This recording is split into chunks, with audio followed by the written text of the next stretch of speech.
오순절 성령 강림 사건으로 말미암아서 시작되어진 예루살렘 교회는 교회의 본질적인 모습을 확실하게 보여준 참 훌륭한 교회였습니다. 예루살렘 교회가 보여준 그 아름다운 모습을 사도행전 2장에 잘 나타내 보여주고 있습니다. 서로 교제하며 떡을 떼며 오로지 기도하기를 힘쓰는 교회였습니다. 기사와 표적을 드러내며 모든 물건을 통용하고 재산과 소유를 팔아서 각 사람의 필요를 따라서 나눠주기도 했습니다. 날마다 마음을 같이 하여 성전에 모이기를 힘쓰는 교회였습니다. 집에서는 떡을 떼며 기쁨과 순전한 마음으로 음식을 먹었고 또 하나님을 찬미하는 생활을 하였습니다. 이처럼 예루살렘 교회는 참 아름다운 교회였지만 한 가지 문제가 있었습니다.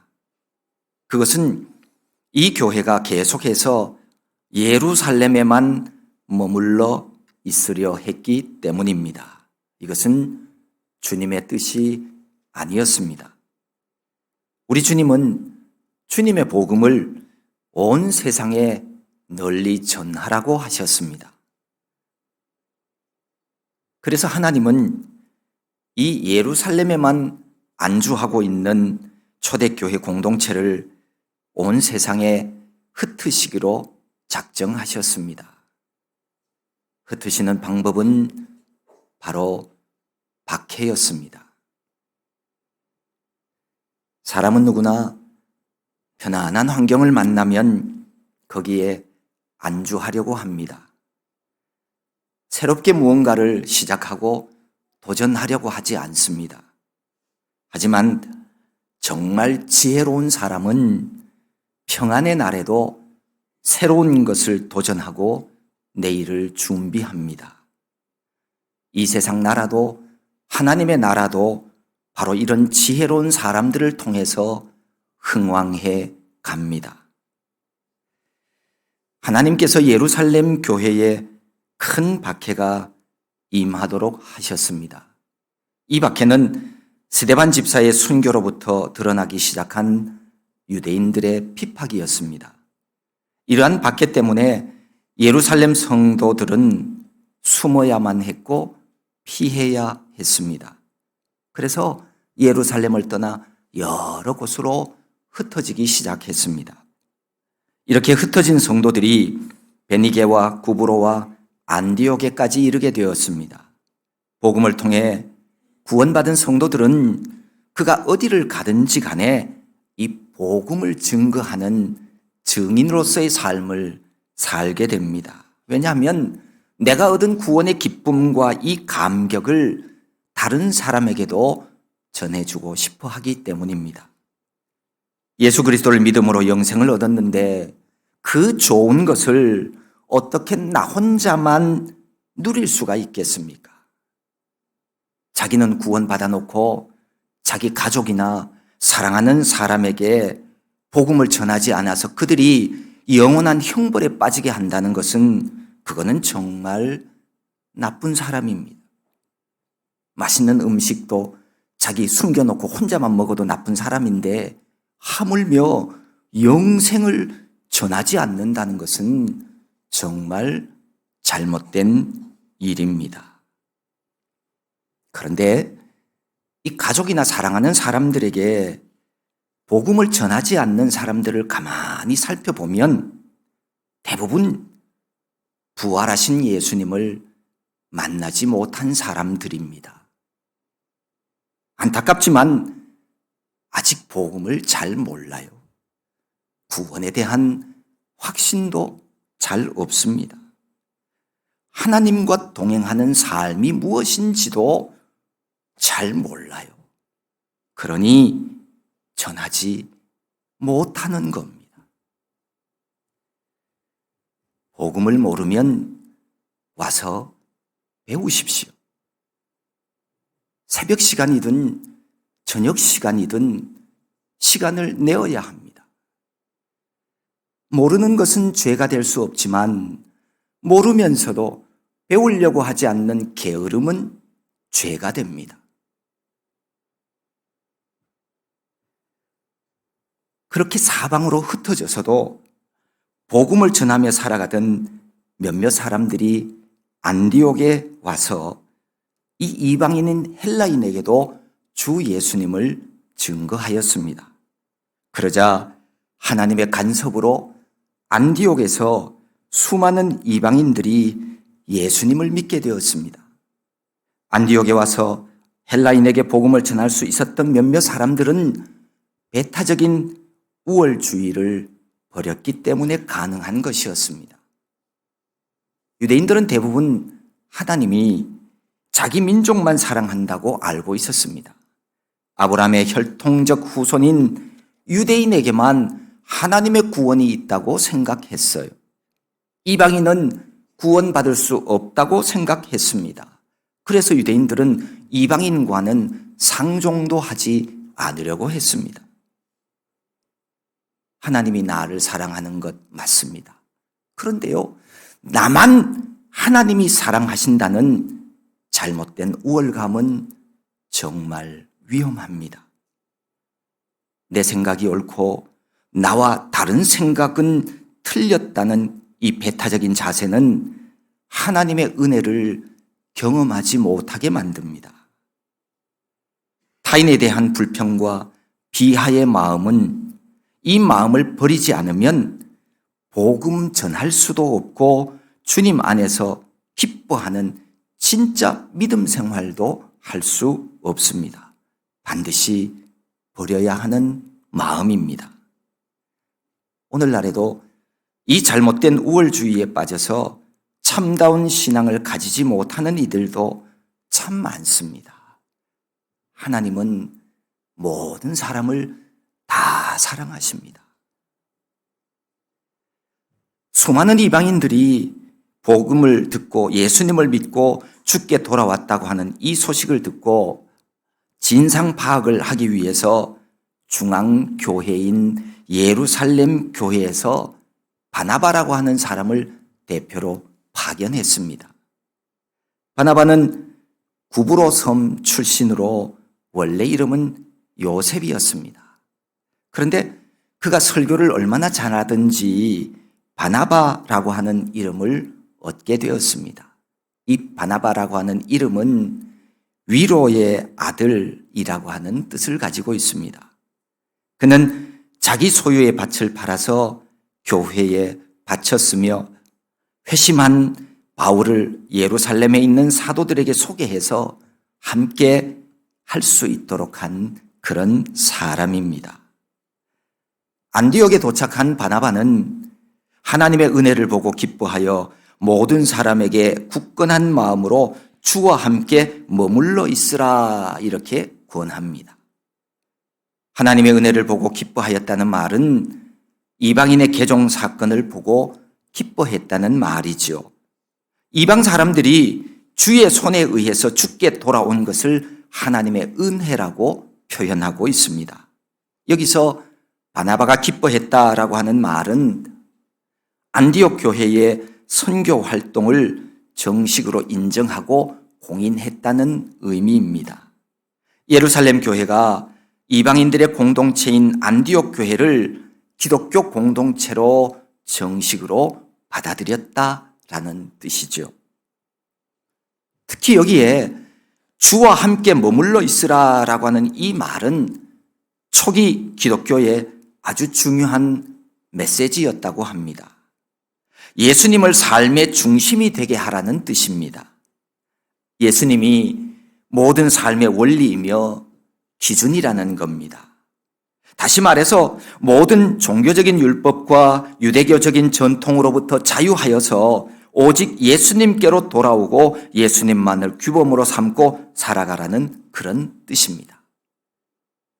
이방인으로서 지금까지 살아오면서 몸에 배어 있는 여러 잘못된 규범들, 또 옆에 있는 유대인들이 요구하는 전통들에 얽매이지 말고 오직 예수 그리스도의 말씀만을 따르라라는 말씀이죠. 그렇습니다. 우리가 예수님을 믿는다는 것은요, 바로 모든 것을 다 뒤로 하고 오직 예수 그리스도에게로 돌아가는 것을 말합니다. 예수 그리스도가 길이요, 진리요, 생명이라고 하는 사실을 믿고 모든 삶의 기준을 예수님으로 삼는 겁니다. 오늘 여러분들의 신앙생활은 어떠합니까? 예수 이름이 전부여야 합니다. 우리 뒤에 있는 말씀처럼 오직 예수여야 합니다. 내 생각이 주님의 말씀보다 앞서거나 내 환경을 핑계로 하나님의 말씀과 타협을 하고 있다면 나는 아직 건강한 믿음은 아닙니다. 빨리 거기에서 회개하고 돌이켜야 합니다. 주와 함께 머무른 자가 되어야 온전한 성도입니다. 예수님을 바라보고 예수님만을 섬기는 것이 그리스도인들의 바른 자세입니다. 내가 어느 시간이건 내가 어디에 있든 어느 장소이건 우리 주 예수 그리스도와 함께 하는 것, 이게 바른 믿음 생활입니다. 24절은 이렇게 말씀합니다. 바나바는 착한 사람이요 성령과 믿음이 충만한 사람이라. 이에 큰 무리가 죽게 더하여 지더라 라고요. 예루살렘에서 파견되어 온 바나바의 안디옥 교회 방문으로 인해서 그 교회가 더 확장되어 갔다는 겁니다. 그 이유가 바로 바나바의 착함과 성령 충만한 믿음 때문이라는 거지요. 이 착하다라고 하는 이 말의 사전적인 뜻은 곱고 어질다라고 되어 있습니다. 어질다는 말은 너그럽고 덕행이 높다, 이렇게 사전에 나와 있더라고요. 곱고 어질다, 너그럽고 덕행이 높다, 이런 말들은 한결같이 다 적극적인 삶의 태도에서 나오는 성품과 행위들을 말합니다. 영어에서는 착한 사람을 굿맨, 좋은 사람이라고 이렇게 표현하고 있더라고요. 우리가 착하다고 하는 뜻을 잘 모르고 있어서 간혹 착한 사람은 무능한 사람이라고 오해하게 되는 경우가 있습니다. 하지만 착한 사람이란 결코 문제 일으키지 않는 그런 소극적인 사람을 말하는 단어는 아닙니다. 정말 착한 일, 선한 일을 많이 하는 사람을 말합니다. 삶이 긍정적이고 적극적으로 선한 일을 추구하는 사람을 말합니다. 심약하고 무능해서 남에게 해 끼치는 일도 하지 못하는 무능한 사람, 그런 사람을 착한 사람이라고 하는 것이 아닙니다. 아무것도 할 줄 몰라 나쁜 짓조차 할 수 없는 사람이 착한 사람이 아니라 적극적으로 선을 행하는 사람, 그런 사람이 착한 사람입니다.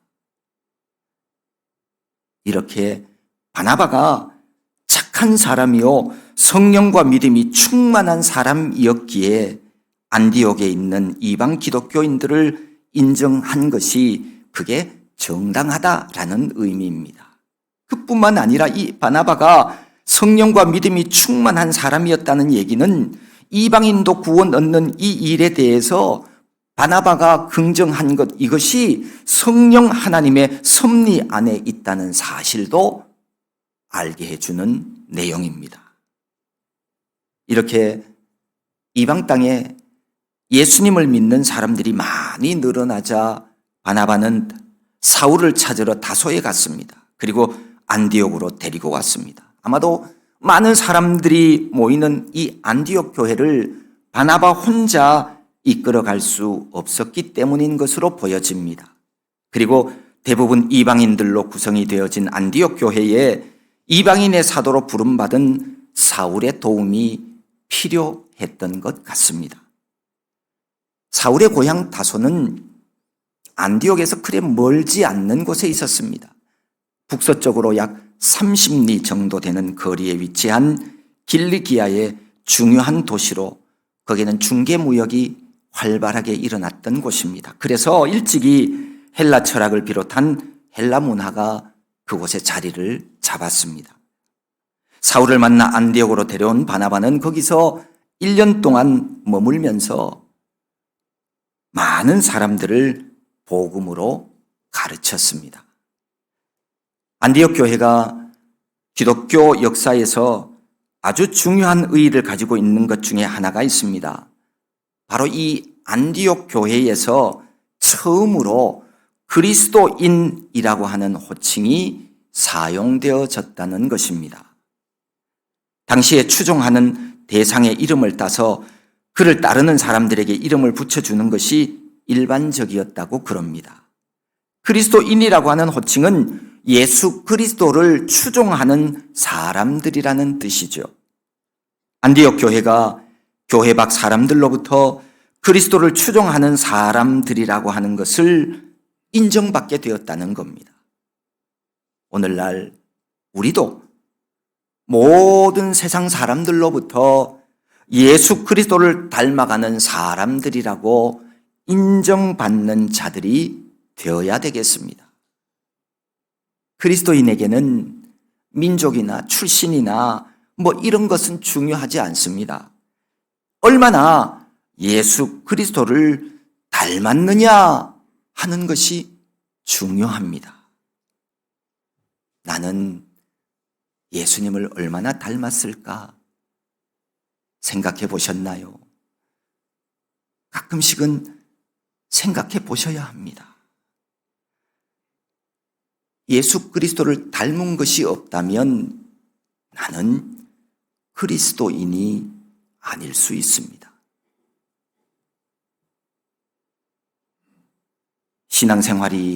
신앙생활 기간이 오래되었음에도 불구하고 예수님 성품을 닮은 것이 없다면 심판날에 주님께로부터 책망받을 수 있습니다. 그리스도인이란 예수 그리스도를 닮은 사람이라는 뜻입니다. 우리 주님의 마음을 내 가슴에 품고 우리 주님의 행하심을 닮아가는 그런 그리스도인들 다 될 수 있기를 바랍니다. 예루살렘이 아닌 이방인의 땅 안디옥에서 교회가 부흥하고 복음이 많은 사람들에게 퍼져나갔음을 보았습니다. 큰 무리가 주님께 돌아오는 역사가 일어났습니다.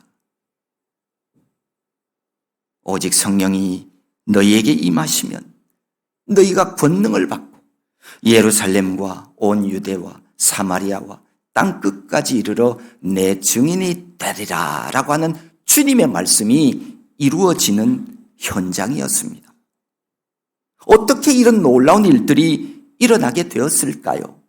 물론 전적인 하나님의 역사였습니다.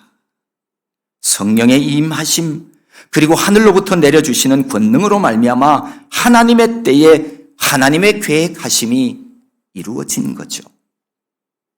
그런데 누가 이렇게 위대한 하나님의 역사하심 속에서 하나님께 쓰임받을 수 있었을까요?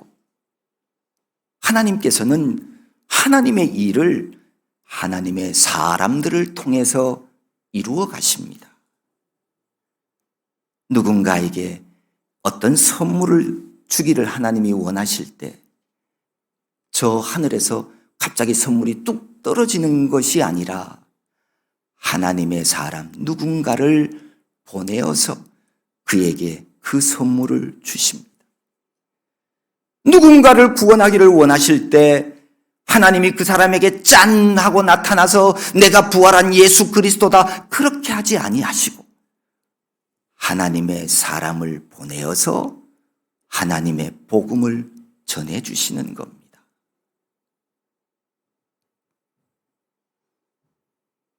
쓰임 받을 수 있다는 것보다 더 큰 영광은 없습니다. 우리가 이 땅에 하나님이 주신 생명을 가지고 한평생의 삶을 살아가는데 이 우주 만물의 주인 되신 하나님, 그 하나님 앞에 쓰임 받는다는 것, 그보다 더 큰 기쁨과 영광이 또 어디에 있겠습니까? 하나님께 쓰임 받는 사람, 하나님의 사람들이란 그러면 누구를 말할까요? 무엇보다도 하나님을 사랑하는 사람이라고 말할 수 있겠지요. 여러분은 하나님을 얼마나 사랑하고 계십니까? 진짜 사랑이란 걸 하고 있나요?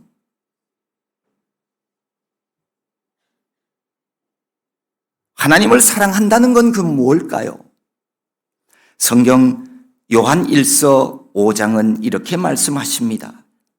하나님을 사랑하는 것은 이것이니 우리가 그의 계명들을 지키는 것이라. 그의 계명들은 무거운 것이 아니로다. 계명 곧 성경에 기록된 하나님 말씀, 이 말씀을 지키는 사람이 하나님을 사랑하는 사람이라는 겁니다. 정말 하나님 말씀대로 그 말씀을 지키며 하나님 사랑하며 살아가는 사람이 있는가 하면 그렇지 않은 사람도 있습니다. 성경 말씀대로 살아가기는커녕 하나님의 말씀이 무엇인지도 모르면서 알려고 하는 노력도 하지 않습니다.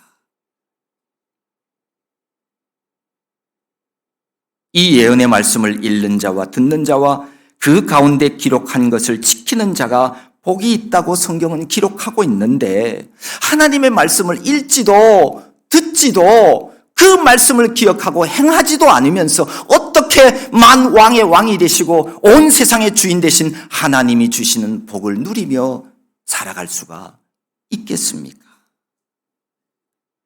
하나님이 주시는 복은 영생입니다. 이 세상이 주는 복과는 비교할 수도 없습니다. 이 세상 살면서 재물을 사랑하는 자로 살지 말고 영생 얻는 삶을 살아가십시오. 그게 진짜 지혜로운 삶입니다. 어떤 사람은 사람이 어떻게 하나님 말씀대로 살아가? 이렇게 생각하는 사람들이 있어요. 오늘 이후로는 그렇게 생각하지 마십시오. 그렇게 말도 하지 마세요. 그거는요, 우리를 멸망시키려고 하는 사단이 우리에게 주는 생각이에요. 그 생각이 내 마음에 꽉 차 있어서 매일 내가 그런 말만 하면서 하나님 말씀 따라 살아가지 않는다면 그는 분명히 하나님 앞에 멸망당할 겁니다. 오늘 성경은 분명하게 우리에게 이렇게 말씀하죠. 그 계명들은 무거운 것이 아니다. 우리가 감당할 수 있는 거라는 거예요. 그런데도 그것도 모르고 악한 원수 마귀가 우리에게 넣어주는 생각, 그거 가슴에 담고 하나님의 말씀도 아닌데도 성경 어떻게 성경대로 살아가? 그래요.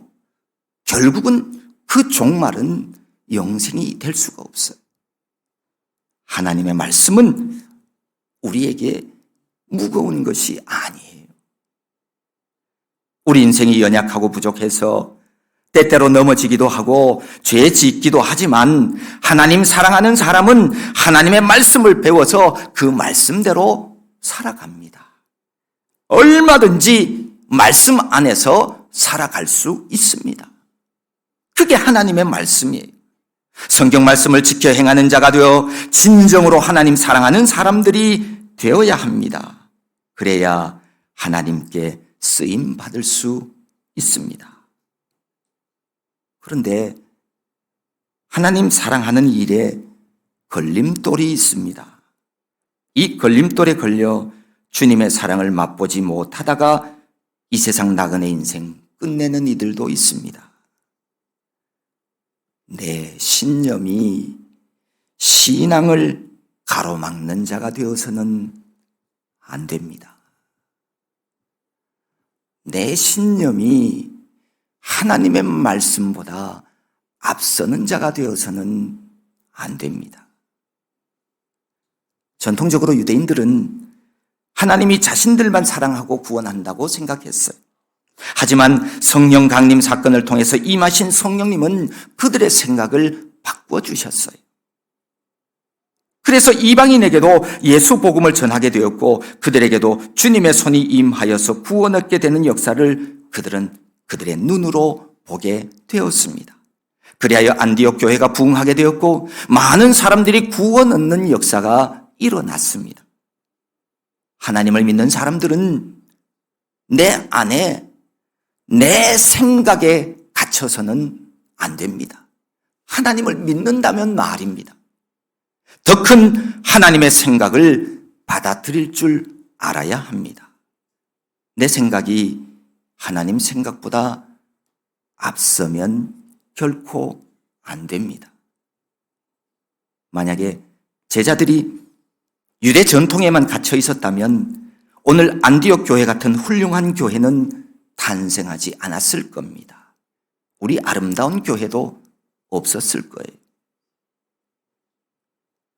우리도 말씀 안에서 새로운 것들을 받아들이고 시작할 수 있는 믿음의 용기를 가져야 합니다. 내 생각만 고집스럽게 지키고 있는 사람, 그런 사람 되지 마십시오. 말씀을 듣고 말씀 따라 순종하십시오. 성령님의 세미한 음성에 귀 기울이며 그분의 인도함을 받아야 합니다. 그래야 하나님의 자녀가 될 수 있습니다. 새롭게 하시는 성령님을 따르십시오. 그래야 발전하고 성숙해가는 그리스도인이 될 수 있습니다. 처음 사랑을 회복하라는 표어로 시작한 올해가 벌써 2월이 되었습니다. 이렇게 또 한 달, 두 달 그냥 지나가면 2026년도도 분명히 후회만 남는 한 해가 될 겁니다. 지난 1월 한 달 동안 나에게 어떤 회복이 있었고 어떤 변화가 있었습니까? 새로운 달력을 보며 가슴만 설렜지 아무런 계획도 없이 한 달을 살아왔다면 아마도 시간을 허비한 부끄러운 한 달이 되었을 것입니다. 하지만 송구영신 예배를 통해서 한 달을 돌아보며 하나님의 행하신 일들을 감사했고 선물로 받을 새로운 한 해에 대한 계획을 세우며 살았다면 그에 따른 기쁨도 있었을 것입니다. 새해 내게 주시는 하나님의 말씀을 붙잡고 기도 생활했다면 성과도 있었을 것입니다. 아무 계획도 없으면 아무 일도 일어나지 않습니다. 더 나은 성장과 발전을 원한다면 땅을 파고 무엇인가를 심는 그런 수고를 해야 합니다. 심은 것도 아무것도 없으면서 열매를 기대하고 있다는 것은 그처럼 바보스러운 사람은 없습니다. 우리 모두는 천지 만물을 지으신 하나님을 아버지로 믿는 사람들입니다. 하나님 자녀의 권세를 가진 사람들은 나이 들미, 늙음이 아니라 성숙과 열매가 될 수 있습니다. 우리가 낙심하지 아니하노니 우리의 겉사람은 낡아지나 우리의 속사람은 날로 새로워지도다 라고 하나님이 말씀하고 있기 때문입니다.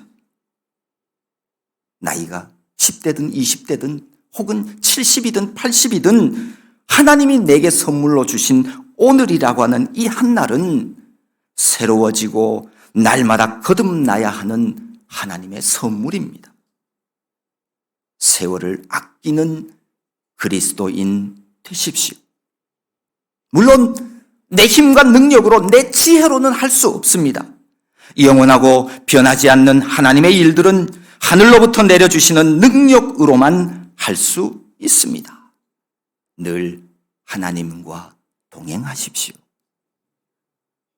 바라기는 정말 뜨거웠던 주님과의 사랑을 회복하고 하루를 살아도 후회 없는 삶을 살아가기를 원하거든 오늘 무엇인가를 새롭게 시작해 보십시오. 아직 늦지 않았습니다. 새벽 기도 제단을 쌓든지 가정 예배를 회복하든지 아무튼 하나님과의 친교의 시간을 마련하지 않으면 안 됩니다. 오늘 말씀 속 제자들처럼 내 고정관념을 넘어서 전통을 넘어서 하나님의 생각, 하나님의 말씀 안으로 들어오십시오. 내 신념이 하나님의 말씀을 가로막는 걸림돌이 된다면 교회의 부흥도 내 개인의 성장도 이룰 수 없습니다. 하나님의 나라에도 들어갈 수 없습니다. 신앙생활은 하나님을 사랑하는 생활입니다. 사랑은 어떤 사랑이든 뜨거워야 그게 참 사랑이에요. 차갑게 식은 것은 사랑 아닙니다. 하나님을 뜨겁게 사랑하는 자만이 복음을 전할 수도 있고 바른 예배자도 될 수 있습니다.